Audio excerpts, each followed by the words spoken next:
Some crimes are so heartbreaking or shocking that they change laws, change society, or even earn the label crime of the century. But the stories that made headlines in decades past aren't necessarily remembered today.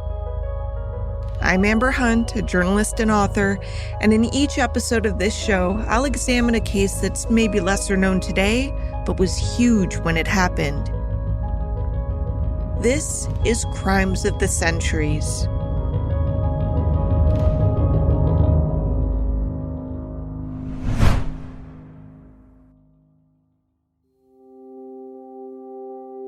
The couple in Cold Springs, Indiana, didn't exactly appear normal, but they also didn't seem downright sinister to people who saw them.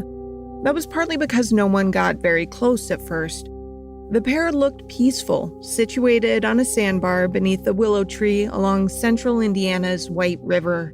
A couple of siblings swimming in the river saw the duo reclining with wisps of smoke over their heads and assumed they were lovers wrapping up a tryst. The children knew to avert their eyes from such scandalous activities, so they pointed out the lovebirds, or maybe business associates depending on the relationship, to their father, and then they moved along. About the same time, Robert Bowman, the son of a farmer who had been gathering cows on the other side of the river, saw the couple and assumed they were napping. He also noticed wisps of smoke and figured they'd made a small fire, which seemed overkill because of the September day's unusually warm temperatures, but to each his own. Maybe they were cooking up some fish they'd caught. Trouble was, the next morning, Robert spied the couple in the same positions. The smoke was still wisping, and neither the man nor the woman he'd assumed had been napping fireside had moved an inch. Robert realized deeper investigation was warranted, so he crossed the river and, on September 13, 1868, found a grisly scene with two dead bodies. The man's face had been blown away, apparently by a shotgun Robert saw lying nearby. The source of the fire had been the woman's torso. From the chest down, she'd been so badly burned that her intestines were exposed and the bones inside her turned to dust. When the couple was identified as a respectable, business-minded Indianapolis pair named Jacob and Nancy Jane Young, the story exploded, leading not just to seemingly never-ending headlines about the case, but also to 5 separate trials of the century.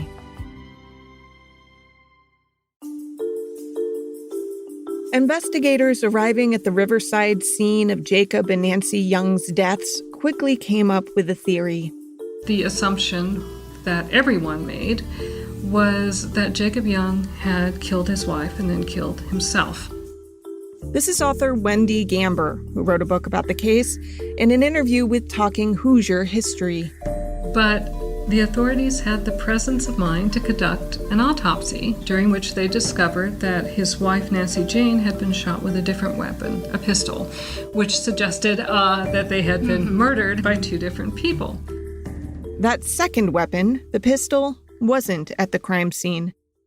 Investigators searched up and down the river in case Jacob Young had maybe tossed or dropped it into the water, but to no avail. They went about gathering clues, pretty thoroughly too, considering what crime scene preservation practices usually were in the late 19th century. In this case, for example, the scene wasn't secured, meaning that over 100 people had gathered at the site, and yet investigators managed to preserve a couple of footprints. One of those was the footprint of a woman whose shoe did not match that of the female victim, and the footprint of a horse who wore a particular kind of shoe. The shoes were designed to avoid a common problem called interference, which is when a horse's foot has a tendency to strike the opposite leg while it trots or gallops. For any equestrians in the audience, this lateral gait abnormality is sometimes called brushing. Now, I'm not an equestrian, but one of my sisters is. Sarah Mills runs a riding program out of Havana, Florida called Iron Star Equestrian, and she explained to me that horses can have what's called conformational defects, causing their legs to either swing inward or outward while running. When it swings to the inside, it can cause damage to the other leg. So the hoof capsule and or the shoe can then slam into the fetlock or the pastern, some of the lower structures of the leg. It doesn't typically affect the knee at all on the opposite leg, but it can cause damage to the fetlock or the pastern or even the other hoof if it's a low enough swing. There are exercises and stuff you can do with a horse to help, but the farrier, or basically the horse shoer, can come up with some solutions too by designing special shoes.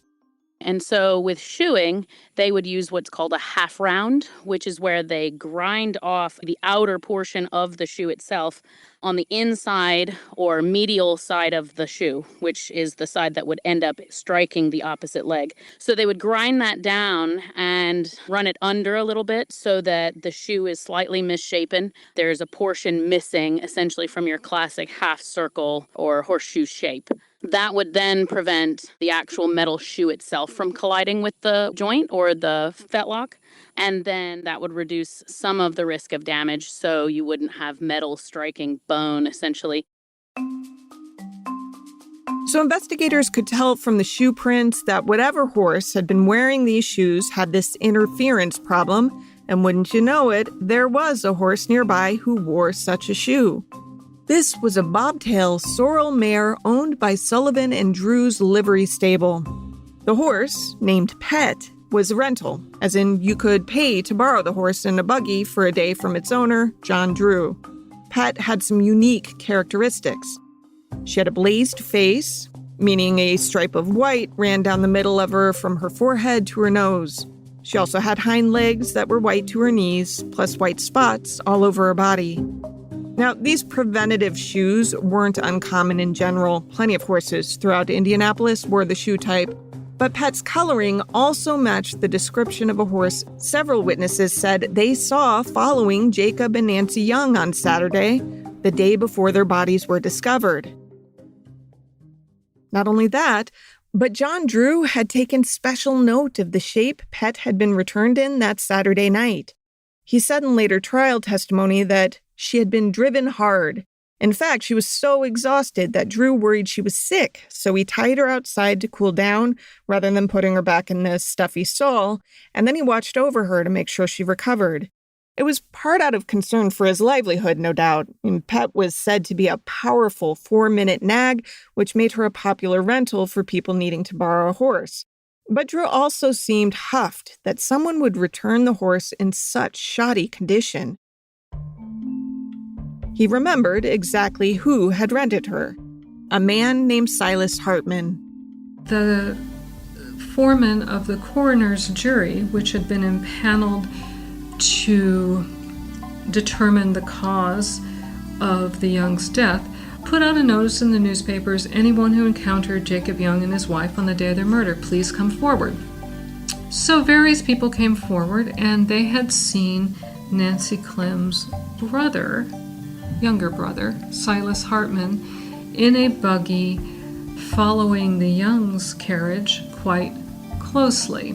So that implicated him. Police found other clues, too, a big one being the shotgun found close to Jacob Young's body. Gamber again. The second voice you hear is her interviewer, Indiana historian Lindsay Beckley. It turned out that the chief of police recognized the shotgun immediately because he had been in a pawn shop just a few days before contemplating purchasing that very gun for his son. What a stroke of luck. I know, but decided it was too heavy for his 13-year-old son. So the police questioned the pawn shop owners who were able to identify the man who bought the gun, named William J. Abrams, who had been in business with both Nancy Clem and Jacob Young. Jacob Young obviously was one of the two murder victims. Nancy Clem was a respected businesswoman in town who also happened to be the sister of Silas Hartman, the guy who had rented Pet the horse and who witnesses said was trailing the Youngs' horse carriage the day they ultimately died. The pieces were starting to fit together. It was clear to authorities that Nancy Clem, William J. Abrams, the guy who purportedly bought the gun, and Jacob Young had been in business together cast suspicion on her. And she gave varying and conflicting alibis, both to the coroner's jury and to the grand jury. And the footprint of the shoe happened to be the size she wore.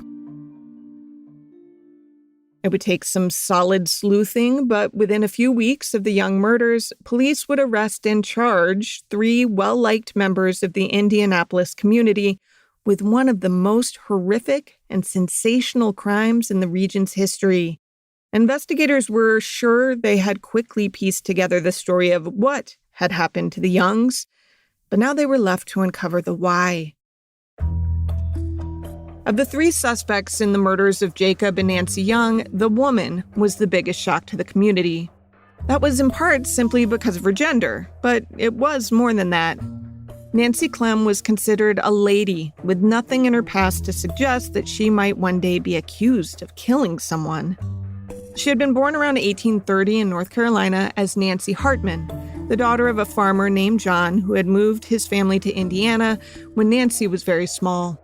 The Hartmans were a large brood. Nancy was one of 4 daughters and 4 sons, and among the earliest white settlers of Pike Township. John Hartman was described as one of the most highly respected of central Indiana's pioneers. He wasn't particularly well educated, though, which we know because he signed his will with his mark, a symbol of his illiteracy. His children weren't big on book learning either, but they really didn't need to be. All of the children, girls included, did manual labor on the Hartman's farm. This paid off for each of Nancy's 3 older sisters, who married prosperous farmers and continued working alongside them. Nancy didn't follow suit. In 1849, she married a plasterer and part-time school teacher named William Patton. Nancy would have been 19 to Patton's 24. Soon after the marriage, Nancy moved with her new husband to Indianapolis, where William and one of Nancy's brothers, this one a fellow plasterer named Matthew, had bought some land. The city was growing fast, after all, and men with their types of skills were needed to help build the countless houses and shops that seemed to be popping up everywhere. Matthew and William each built a house on their shared property on North Alabama Street. William and Nancy settled into one house, while Matthew and his wife Rebecca moved into the other. Both couples had 1 child apiece. Nancy and William had a son named Albert Patton, who would grow up to become a journalist, while Rebecca and Matthew had a daughter called Mary, but who was nicknamed Pet. Yes, like the horse, so there are 2 characters named Pet in this story. Gotta love those confusing quinky-dinks. Anyway, the area that grew up around the 2 family homes was considered respectable. Near the Pattons and Hartman's homes lived a carpenter, a teacher, a minister, and a cooper, or someone who makes casks and barrels, according to Wendy Gamber's book, The Notorious Mrs. Clem.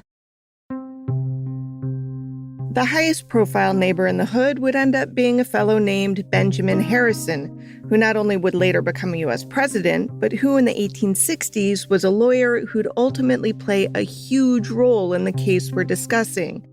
When people ask me, like, who cares about this woman? Why does it matter? I always say, well, it has presidential implications. Because prosecuting Nancy Clem helped Benjamin Harrison make his name and pave the way for his eventual candidacy.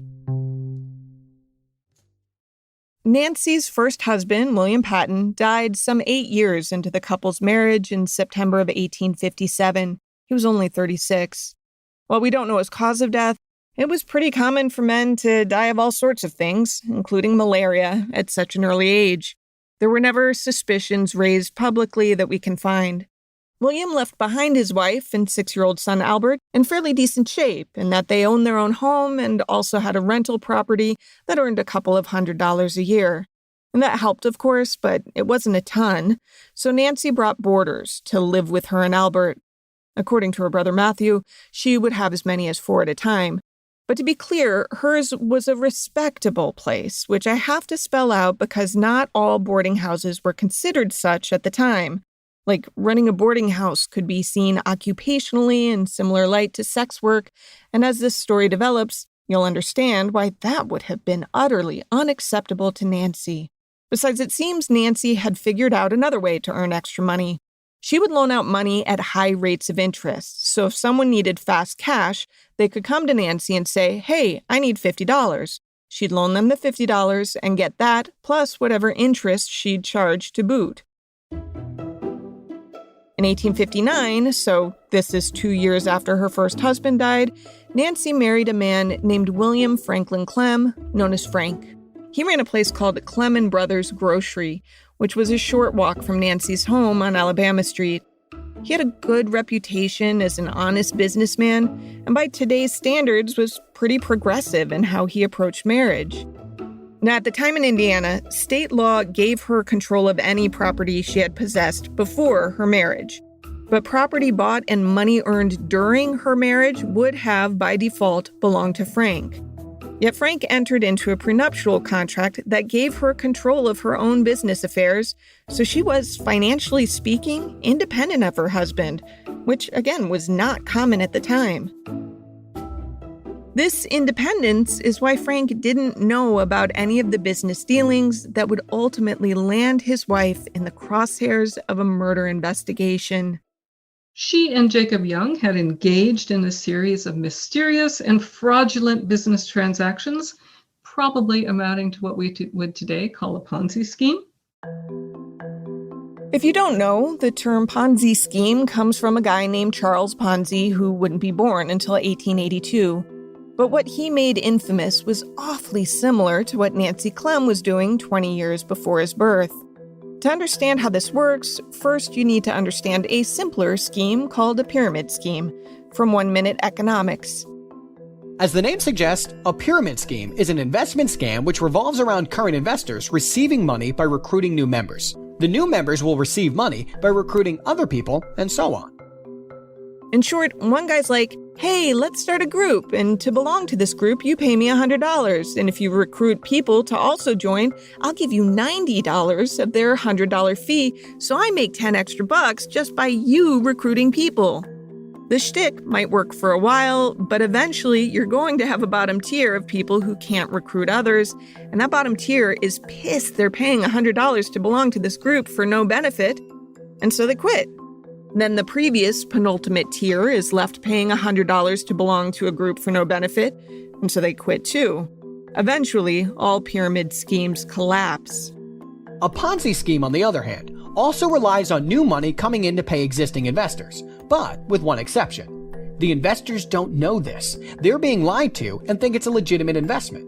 This is what Bernie Madoff got away with for decades. He convinced people he generated returns by trading, when in fact, he was simply using money from new members to pay existing ones. This is the business in which Nancy Clem was engaged. She routinely would have private, not secret, not sexual, but private, meetings with Jacob Young at his house because he was one of her investors. She apparently owed him a lot of money, but had kept him at bay for a long time by figuring out how to pay him, say, supposed interest on loaned money, which thwarted his suspicions for a while. By the fall of 1868, things between them were getting tense. Jacob had started demanding his money back. Nancy and Jacob weren't the only ones involved in this beta Ponzi scheme. So were William Abrams and Nancy's youngest sibling, Silas Hartman, who was nicknamed Psych.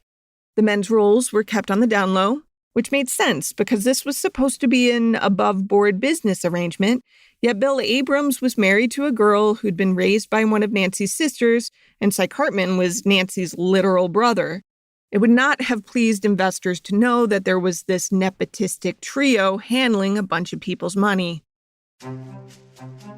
After gathering all the physical clues at the scene of the Young murders, the shoe prints, the shotgun, etc., plus talking to all the witnesses who stepped forward, prosecutors had a theory.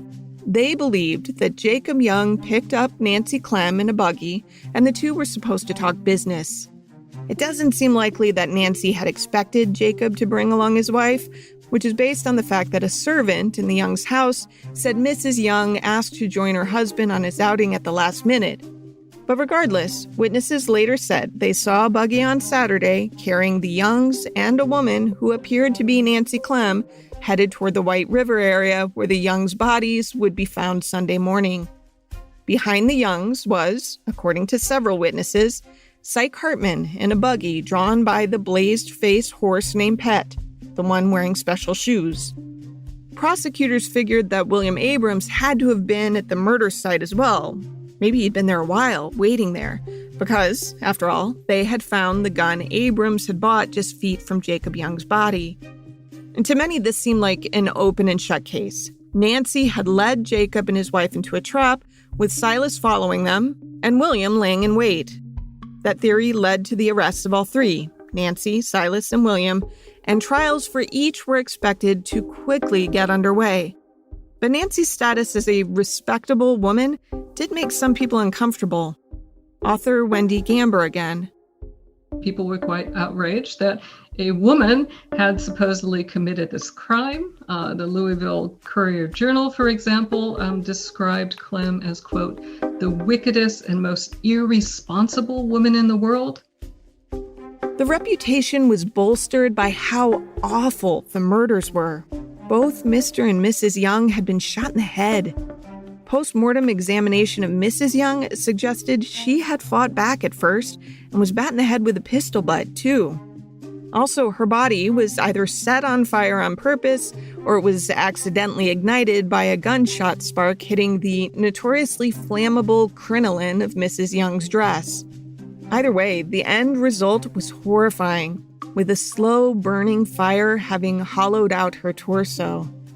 Barely 2 months after the murders in early December 1868, the first of what would ultimately prove to be 5 trials related to the Youngs' killings was set to begin. The Evansville Daily Journal put things pretty simply on December 3rd, 1868. Quote, the trial of Mrs. Clem for the murder of Jacob Young and his wife is creating great excitement at Indianapolis, end quote. And that was the first line of the news brief. The second line is kind of shocking to me as a journalist. It goes, quote, the court prohibited publication of the testimony, but the evening papers publish it, deeming the order arbitrary and not warranted by law, end quote. And the shocking part, to be clear, is that the judge in the trial against Nancy Clem somehow thought it would go over well to forbid journalists from printing anything about the trial. The judge's thinking was that a lot of the evidence presented against Nancy would in subsequent trials be presented against William Abrams and Syke Hartman, which does make it tough if you're hoping to find untainted jurors. The worry was that the jury pool for the subsequent trials would likely have already read a bunch of the evidence in the case thanks to what was printed about the first trial. But there's this whole freedom of the press thing for a reason. The major local newspapers, the Journal and the Sentinel, rebelled against the preemptive gag order, printing testimony from the case anyway. So Judge George H. Chapman fined reporters $25 apiece and had the managing editors of the 2 papers arrested. Soon, though, the judge backed down and allowed the newspapers to print witness testimony after all. And there was a lot of testimony. Both sides called dozens of witnesses apiece. For every witness who said they were sure they saw Nancy Clem in the Youngs' wagon that fateful day, someone else stepped forward to say it might have been someone else. Specifically, a sex worker who bore a vague resemblance to Clem, whose name was Cal Prather. Prather had been found during what the author Gamber described as a, quote, Cinderella search for a disreputable villainess whose shoe size matched the incriminating footprint at Cold Springs, end quote. If you don't remember, there were horseshoe prints and also the print of a lady's gaiter that appeared new and was a size 3. 2 allies of Clem's, a former deputy sheriff and the current deputy city marshal, actually interfered with witnesses by driving Prather to their homes and saying, hey, this is who you saw that day in the Youngs' buggy, not Mrs. Clem. The public was outraged by the apparent witness tampering. Speaking during Clem's trial in December 1868, prosecuting attorney John T. Dye said, for the honor of the sex and for the credit of our city and of humanity, God forbid that there should be one other such woman on the continent. The trial was chaotic. And throughout Clem's 3-week trial, the courthouse was jam-packed with spectators. And in fact, some people actually feared that the courthouse might collapse under their weight because the criminal court was on the second floor. Wannabe spectators climbed in through windows just to quickly be kicked out. Some complained about Nancy Clem's appearance when they saw her because, gosh darn it, she just didn't look like a murderess to them. She looked calm and collected. She wore tasteful clothes befitting an upper-class lady. Prosecutors had to somehow convince the all-male jury that this woman was not only the mastermind of a murder conspiracy, but, according to their theory, she was actually the one who shot and killed Mrs. Young. Now, Nancy didn't do much to help her own defense. For starters, she lied to police about where she had been the afternoon of the murder. Then she lied to a grand jury as well. Clem had told the grand jury that she had been home the afternoon of the murders, a statement that was patently false. And true, she had instructed her sister-in-law and niece to swear the same. She had even threatened her sister-in-law with bodily harm if she did not do so. Still, that didn't prove she had been at Cold Spring. In fact, some witnesses stepped forward offering Clem an entirely different alibi altogether. Witnesses testified to seeing her in downtown Indianapolis, at the post office, and in the hosiery section of the New York store about the time the killings took place. Indeed, the evidence furnished by the 101 witnesses called by the state and the 54 by the defense was contradictory and confusing. Nancy Clem's first trial ended with a hung jury. 11 out of the 12 jurors favored acquittal, but there was one holdout who would not budge in his belief she was guilty. The state moved quickly to try her again. The second trial, which started about 6 weeks after the first one ended, presented much of the same evidence, though this time around, future President Benjamin Harrison played a much bigger role. So too did Nancy's husband. Frank Clem had stood by his wife in the first trial, but his support seemed to intensify as time wore on. Some of the witnesses who had testified in the first trial sounded more sure of themselves the second time around. For example, one witness who had said the second woman in the Young's buggy looked similar to Clem said in the second trial that he thought it was Mrs. Clem, a subtle but important tweak in his testimony. And stuff like that worked. The second jury convicted Nancy Clem of killing Mrs. Young. The cases were set to be handled one at a time. Though jurors had been torn between first-degree murder and manslaughter, and so they split the difference and went with second-degree murder. But the story's not over. While Nancy's lawyers readied to appeal her conviction, her brother, Syke, released a statement to media saying that he and Abrams had committed the murders alone. The night after Abrams read this in the newspaper, Syke's throat was slit in the cell he shared with Abrams.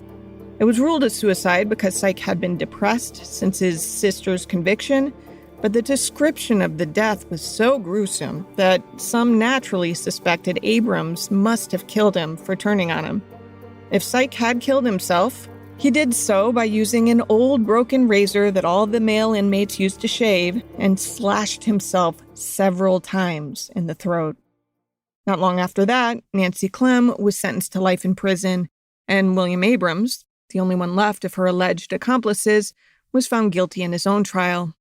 Abrams had fought for the Union during the Civil War and had several soldiers testify about what an exemplary military man he'd once been. The jury could have recommended the death sentence for him, but they didn't. In fact, they didn't even want him to get life in prison, which was the customary alternative to capital punishment. The jury submitted a signed recommendation to the state governor that stated Abrams' crime was, quote, the result of wicked influences surrounding him, and not the result of a bad heart, end quote. As such, they asked that he be sentenced to just 10 years in prison. Gamber wrote in her book, quote, it was a curious piece of jurisprudence, one that would lend weight to calls for overhauling a judicial system that gave juries the duty of pronouncing sentences as well as verdicts, end quote. In the meantime, Nancy Clem's conviction was overturned by the state Supreme Court because of one of the instructions the judge had given the jury. It's a little convoluted, but basically, the judge was determined to have not adequately explained the meaning of the word consent when he told jurors that, quote, if the murder was perpetrated with her knowledge and consent or connivance, she is a principal, end quote. And what it meant, in short, was that Nancy Clem was unconvicted and granted a third trial that began in July of 1871. That one was moved to a neighboring county because the judge agreed that it would probably be hard to find yet another impartial jury in Clem's home county. In this third trial, William Abrams testified, which drew big crowds, but not a ton of new info.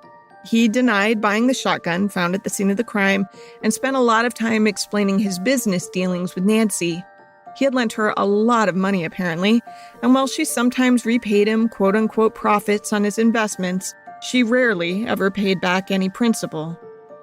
The third trial ended in a second hung jury, this time evenly split 6-6 between those believing her guilty versus innocent. Prosecutors wasted no time in declaring there would be a fourth trial. Now, these were big trials, but they were also becoming so routine that one newspaper joked about them being an annual affair. As in, hey, look, another trial against Mrs. Clem is about to start. I guess that means it's spring. Author Gamber talking to Lindsay Beckley again. Her third and fourth trials were moved to Boone County, so the Lebanon newspapers published some, but not all of the testimony, because they were weekly newspapers, and one of the Lebanon newspapers said, we can't publish everything, all the testimony concerned in this case, otherwise we couldn't publish any other news. So there were those frustrations. Take 4 on Nancy Clem's murder trial played out a lot like 1 through 3, but this time ended with a first-degree murder conviction for Mr. Young. For the second time, a jury pronounced her guilty of murder, and she again was sentenced to life in prison. She was routinely referred to as the Indiana murderess in newspaper accounts, some of which praised the overall process as, quote, an illustration of the occasional sureness of slow justice, end quote. And again, the state Supreme Court set aside the verdict. That ruling came in June of 1873. The court cited 2 reasons. First, that the judge in the fourth trial had issued bad instructions to jurors again. The second reason was complicated and stemmed from the fact that in trial number 2, Nancy had been convicted of second-degree murder in Mrs. Young's death, yet in trial number 4, she was convicted of first-degree murder for Mr. Young's death. The High Court decided that wasn't right, that because she had once been convicted of the lesser second-degree murder charge, she was ineligible to be considered guilty of first-degree murder the fourth time around.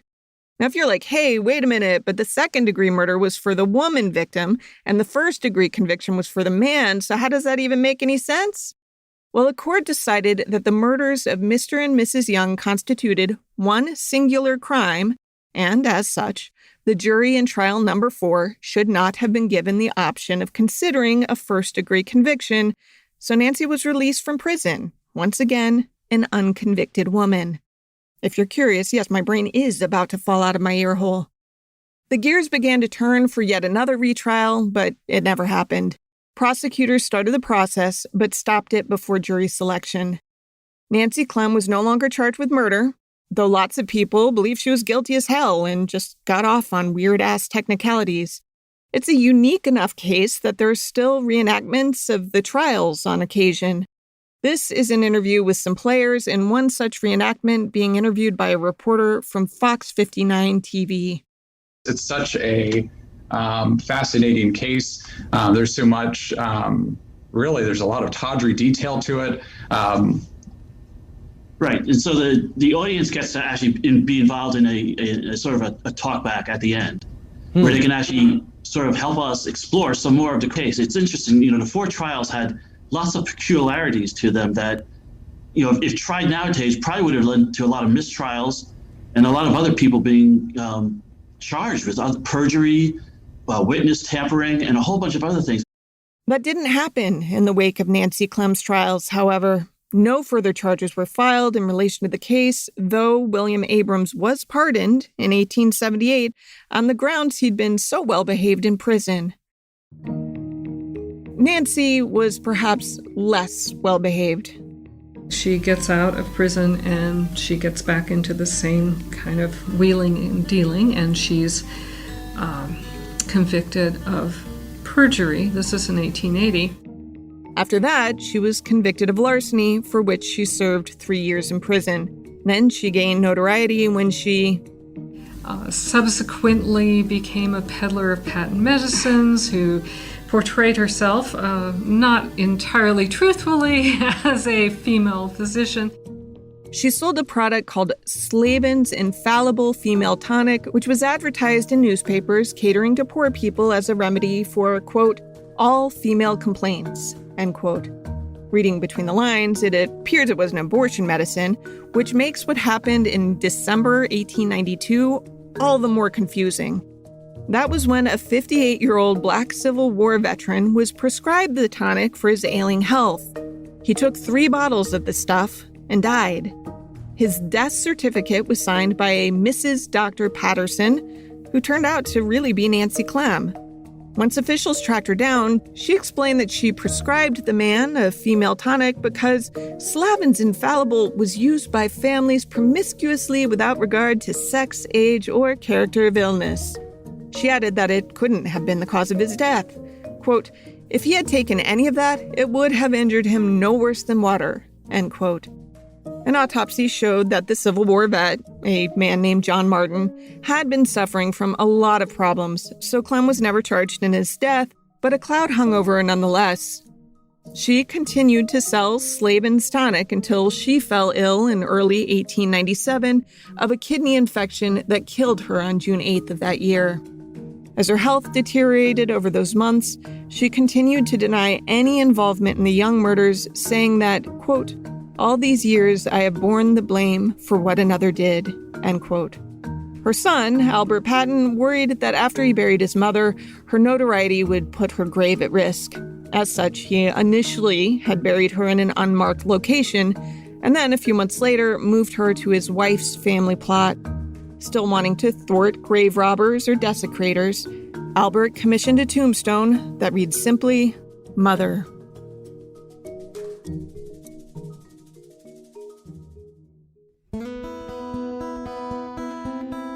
To research this story, I read contemporary news coverage, but I'm most indebted to Wendy Gamber's The Notorious Mrs. Clem, Murder and Money in the Gilded Age. Gamber gave a couple of author talks that were helpful too, the one with Talking Hoosier history, and another with the Indianapolis Propoleum.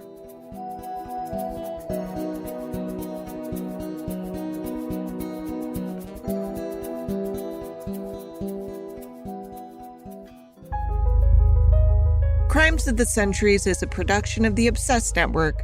To learn more about its shows, go to obsessednetwork.com.